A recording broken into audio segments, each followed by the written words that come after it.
নমস্কার, আমি অনুময়।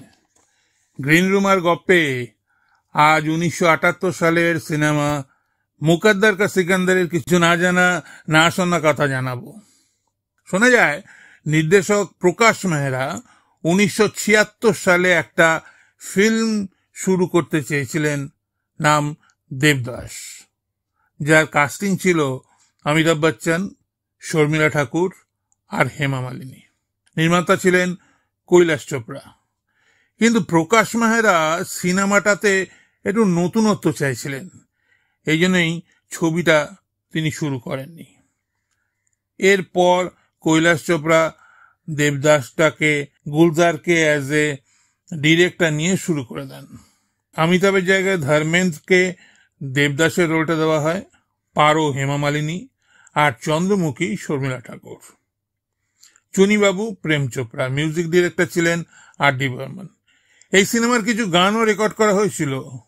একটা গান তো এখনো ইউটিউবে শুনতে পাওয়া যায়। গানটা ছিল কুহু কুহু কোয়েলিয়া, গেয়েছিলেন লতা মঙ্গেশকর। সিনেমা শুটিংও শুরু হয়ে গেল, কিন্তু মাঝপথে বন্ধ হয়ে যায়, আর হয়নি। এপাশে প্রকাশ মেহরা দেবদাসের একটা মডার্ন ভার্সনের কাজ শুরু করে দিয়েছিলেন। সিনেমার নাম করে দেন মুকদ্দর কা সিকান্দার। 1 মে 1976 ফিল্মের মুহূর্ত হয়। গল্প লেখেন লক্ষ্মীকান্ত শর্মা, স্ক্রিন প্লে বিজয় কৌল আর ডায়লগ কাদের খান, গীতকার অঞ্জান আর প্রকাশ মেহরা, সুরকার কল্যাণজি আনন্দজি। গল্পের সব থেকে ইন্টারেস্টিং ব্যাপার ছিল আমজাদ খান রেখাকে ভালোবাসত, রেখা অমিতাভকে, আবার অমিতাভ রাখিকে আর রাখি বিনোদ খান্নাকে ভালোবাসত।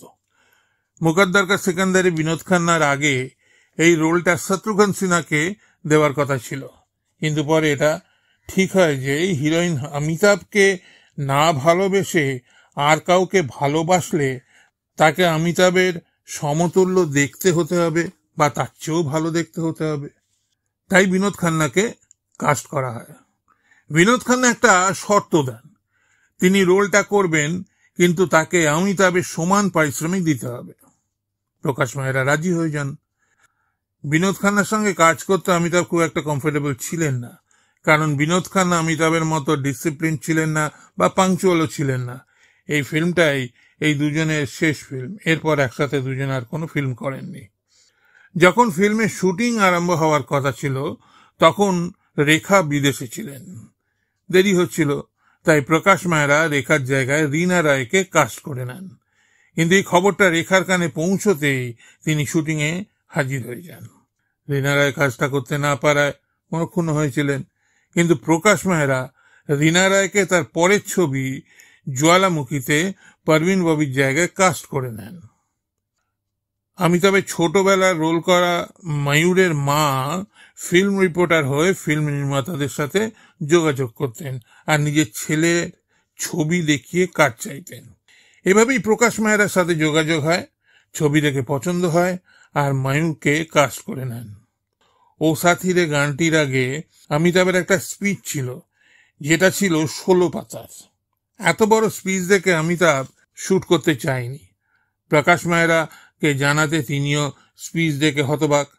তিনি ডায়লগ রাইটার কাদের খানকে ডেকে পাঠান, দেখান, কিন্তু কাদের খান দুজনের সামনে একবারেই পুরো ডায়লগটা বলে দেন। অমিতাভ কাদের খানকে জড়িয়ে ধরেন। কাদের খান অমিতাভকে বলেন, এই ডায়লগ ওর জীবনের অংশ, অভিজ্ঞতার অংশ, বলবার আগে শুধু অনুভব করলেই অটোমেটিক্যালি ডায়লগটা বলে দেবেন, মুখস্থ করতে হবে না। অমিতাভ ঠিক এটাই করেছিলেন আর ক্যামেরার সামনে কামাল করে দিয়েছিলেন। ফিল্মে পিয়ারেলালের রোলটা আসরানির করার কথা ছিল, কিন্তু শুটিং এর দিনে বৃষ্টিতে আটকে যান আসরানি।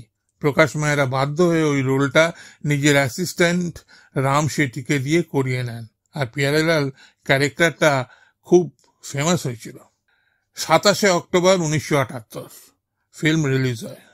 মুকদ্দর কা সিকান্দার 1978 সবচেয়ে বেশি রেভিনিউ আদায় করা ছবির তালিকায় প্রথম স্থানে ছিল। 1 কোটি বাজেটে তৈরি ফিল্মের গ্রস কালেকশন ছিল 17 কোটি টাকা।